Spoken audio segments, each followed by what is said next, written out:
Paramashivoham Om Nithyananda Paramashivoham Om Nithyananda Paramashivoham Om Nithyananda Paramashivoham Om Nithyananda Paramashivoham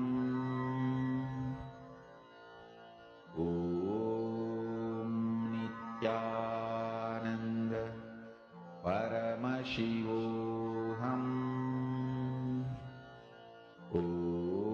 Om Nithyananda Paramashivoham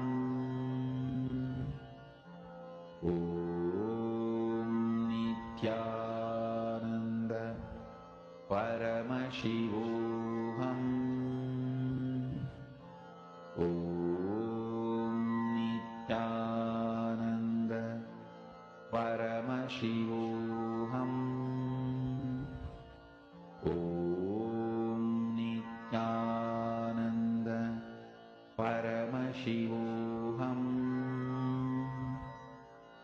Om Nithyananda Paramashivoham Om Nithyananda Paramashivoham Om Nithyananda Paramashivoham Om Nithyananda Paramashivoham Om Nithyananda Paramashivoham Om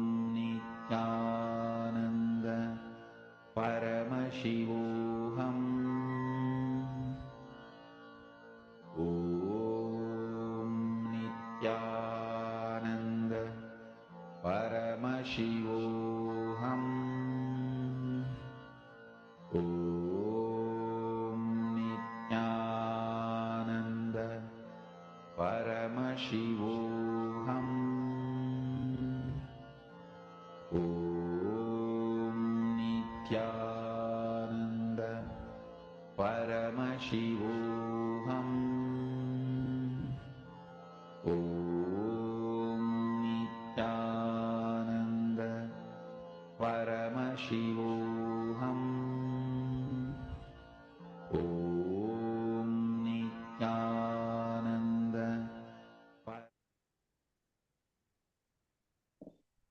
Yes. Nityanandam to all the participants. Nityanandam to all of you once again.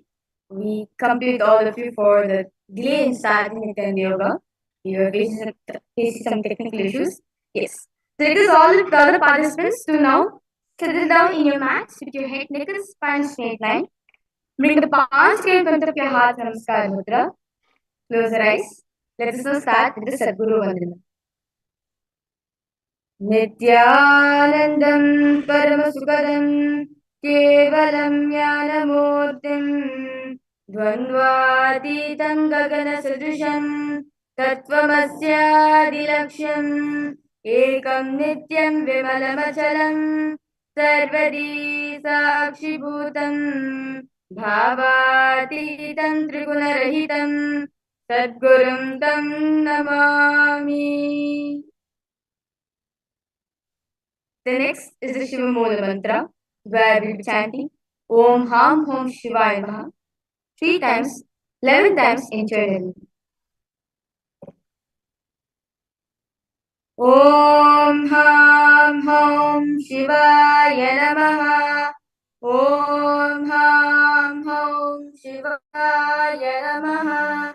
Om Ham Hom Shivaya Namaha. Om Ham Hom Shivaya Namaha. Om Ham Hom Shivaya Namaha.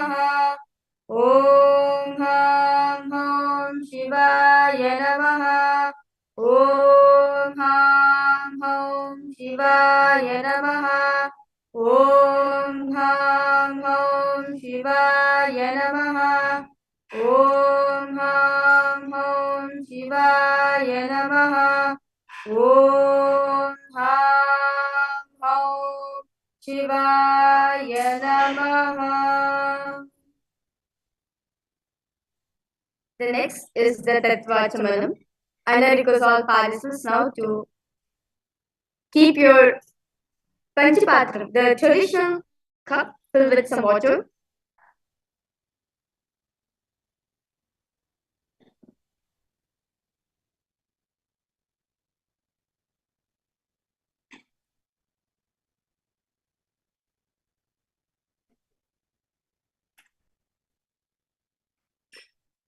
Now, and fill the Panchapatram with some fresh water.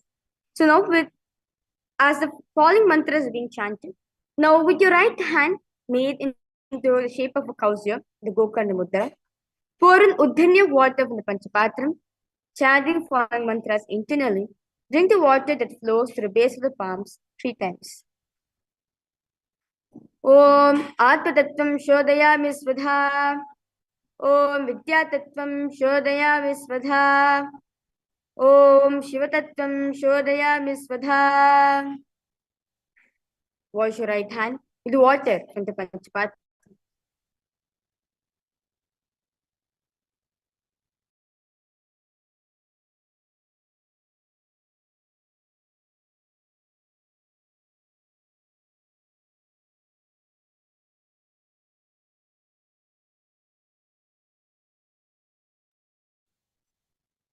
Now, with the base of right hand thumb, move the hand from right to the left of the lips, chanting the following mantras internally. Om Ham Hridayaya Namaha. Wash your right hand with water from the Panchapatram. Now, with the tips of right hand, index, middle, and ring finger touch above the upper lips and below the lower lips. Wash your right hand with water from the Panchapatram. Now, with the tips of right hand, index finger and thumb joined together, touch your right nostril, left nostril. With the tips of right hand, ring finger and thumb joined together, touch your right eye, right ear, left ear. Wash your right hand with water from the Panchapatram. Now, with the base of the right hand thumb and little finger, touch the navel, right chest, left chest. With your right hand fingertips together, touch the top of the head, right shoulder, left shoulder, and your heart center. The next is the Sankalpa. So now request all participants now place your right hand over your left hand, which is the Sankalpa Mudra, and keep both the hands on the right thigh. As continue to keep this mudra as the Sankalpa mantras will be chanted now. Om Mamopata Samasta Durita Kshayadvara Bhagavat Shri Nithyananda Paramashiva Prityartham Shri Nithyanandeshwari Paramashiva Shakti Sameta Shri Nithyanandeshwara Paramashiva Prityartham Cha Shubhe Shobhane Muhurte Adya Brahmanaha Dutiya Paradhe Shri Shvetavaraha Kalpe Vaivasvatavanmantare अष्टाविंशतितमे नित्ययुगे प्रथमे पादे जम्बूद्वीपे भारतवर्षे भरतखण्डे मेरोः दक्षिणे पार्श्वे शखाब्दे अस्मिन् वर्तमाने व्यवहारिके प्रभवादीनां षष्ट्याः संवत्सराणां मध्ये शोभकृतनाम संवत्सरे उत्तरायणे श्रीलक्ष्मी वेङ्कटेश्वर ऋतौ फाल्गुनमासे शुक्लपक्षे द्वादश्यां शुभदितौ गुरुवासरयुक्तायाम् आश्लेषा नक्षत्र धृतियोग भलवकरण एवं गुणविशेषण विशिष्टायाम् अस्यां शुभदितौ श्री कैलासोन्नत द्वादशान्त श्यामला पीठारूढ श्री मीनाक्षी सुंदरेश्वरा भिन्न स्वरूप परशिवपुत्र रत्कुमार गुरुमन्यतुल्यावतार श्री पार्वती स्तन्यपान लभ्य दिव्य ज्ञान विश्रुत सकल निगमागम सारभूत द्राविड वेद प्रवक्त्रे श्रीमत् परम शिव करुणा समधिगत मुक्तामय चतुरश्रयानगीयवान छत्र चामर श्री चिन्नकाहलादि समस्त बिरदावल्यलंकृत ज्ञान विज्ञान चक्रवर्ती सर्वजन संग सद्यो निर्वाण दीक्षा व्याप वर्ग वर्ष विश्रान जीमूत परमत कलभ केसरी शैव सिद्धांत स्थापनाचार्य श्री राजाधिराज पांड्य महाराज गुरु शवन शाक्यादि महांधकार निवारण ज्ञान भानु वीक्षण निर्हार ध्वजोच्चेतन पूर्वक श्रीमद वृषभध्वज स्थापक शैव समय कर्तृ सर्वज्ञ पीठारूढ़ श्री जगद्गुरु श्री ज्ञान संबंध देशिक स्वामी वागीश सुंदर माणिक्य वाचक स्वामिनाम अवतार भूत श्री ज्ञान संबंध स्वामी पुनरुद्धृत श्यामला पीठ सर्वज्ञ पीठ तृणवद्योत्तर द्विशतम गुरु महासन्निधान अरुणगिरि योगी ईश्वर परंपरागत अरुणाचल सर्वज्ञ पीठ गुरु महासन्निधान कैलास परंपरागत कांची कैलास सर्वज्ञ पीठ त्रयस्त्रिंशदुत्तर द्विशतम गुरु महासन्निधान नित्योत्सव नित्य मंगल नित्य कल्याण नित्य रचित कैलास परंपरागत आदि कैलास नित्यानंद पीठ महासंस्थान महासिंहासन पीठ कर्तृ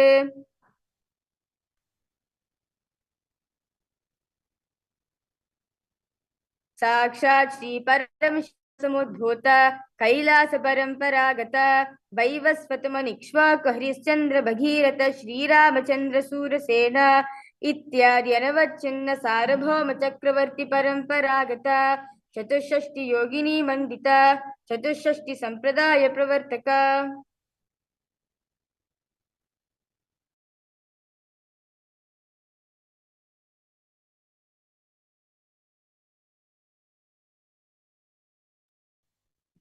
मनुधर्म शासन सूर्यवंश प्राप्त सर्वज्ञ पीठ सुरांगी साम्राज्य मोधाभिषिक्त चूड़ामणे साक्षात् श्री परम शिव समुद्भूत कपिल महागुरु पुनरुद्धृत महानिर्वाणी पीठ अष्टोत्तर सहस्र श्री महामंडलेश्वर साक्षात् श्री परम शिव समुद्भूत श्री महागणपति समारंभ अनवच्छिन्न पीठाधीश्वर गुरु परंपरा प्राप्त अतल पीठ अष्टोत्तर सहस्र श्री अतल पीठाधीश्वर धर्म मुक्ति स्वर्ग पुरस्वर्ण पीठ त्रयोविंश गुरु महासन्निधान कैलास परंपरागत आदिपीठ सर्वज्ञ पीठ जगद्गुरु श्री कैलास पुनरुद्धारक श्री कैलास परमाचार्य श्रीमत् परमहंस परिव्राजकाचार्य वर्य सच्चिदानंद प्रणव स्वरूप श्रोत्रिय ब्रह्मनिष्ठ श्रीमद् जगद्गुरु श्री भगवत श्री नित्यानंद परम शिव श्री ज्ञान संबंध देशिक परमाचार्य स्वामिनां प्रीत्यर्थं तेषां पादारविन्दयोः भक्ति सिद्ध्यर्थं गुरुकृपा कटाक्ष सिद्ध्यर्थं क्षेम स्थैर्य वीर विजय आयुरारोग्य ऐश्वर्याणाम् अभिवृद्ध्यर्थं धर्मार्थ काम मोक्ष चतुर्विध फल पुरुषार्थ सिद्ध्यर्थं समस्त दुरितोपशान्त्यर्थं समस्त मंगलावाप्यर्थं भगवत श्री नित्यानंद परम शिव प्रसादेन सकुटुम्बस्य ज्ञान वैराग्य जीवन मुक्ति प्राप्त्यर्थं भगवत श्री नित्यानंद परम शिव कृपा कटाक्षेन पूर्ण आरोग्य युक्त हृदगात्र यौगिक शरीर सिद्ध्यर्थं परम शिव शक्ति आविष्करणार्थं नित्यानंद योगाभ्यासं करिष्ये. Now wash your right hand with water from the Panchapatram. Om apopasprisya